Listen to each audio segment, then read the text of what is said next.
And the next one here, the U.S. is deploying another missile system to the Philippines. So Secretary of Defense Pete Hegseth announced on Friday that the U.S. would deploy an anti-ship missile system to the Philippines, a move that's sure to raise tensions with China.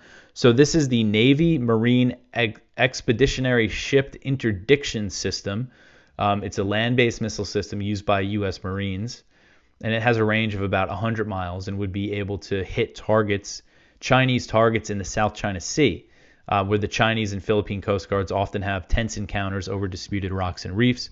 So this would be on top of the presence of a U.S. Typhoon missile launcher. And the Typhoon is a land-based missile system that can fire Tomahawk missiles, which have a range of 1,000 miles. So that means there's a U.S. missile system in the Philippines that can hit China, that can hit mainland China.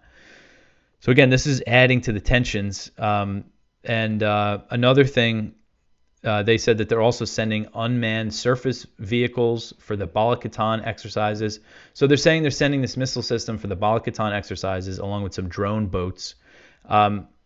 So it might sound like it's temporary, but the Typhoon missile system was sent last April, for the Balakatan exercises, which is the big annual military drill between the U.S. and the Philippines, and it's still there. They initially said they were going to pull it out, but they never did. And China has been very, very vocally opposed to that missile system being there, so sending another thing. And then another thing that happened while Hegseth was in the Philippines, the U.S. and the Philippines reaffirmed that the mutual defense treaty between the two countries covers attacks on Philippine boats in the South China Sea. So this means the U.S. is giving the Philippines a guarantee that if their maritime dispute with China turns hot, the U.S. will intervene, go to war with China. And of course, we talk about planning for war with China. In the last story, they're doing this despite the risk of nuclear war. They're talking about a direct war with China, even though they have nukes. They don't have as many as Russia, but they have enough that if the nukes start flying between the U.S. and China, it could be enough to end life as we know it on this planet.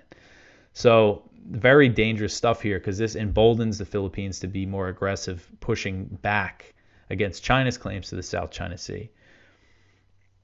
And then Hegseth was in Japan on Sunday, but he's making a little tour of the region.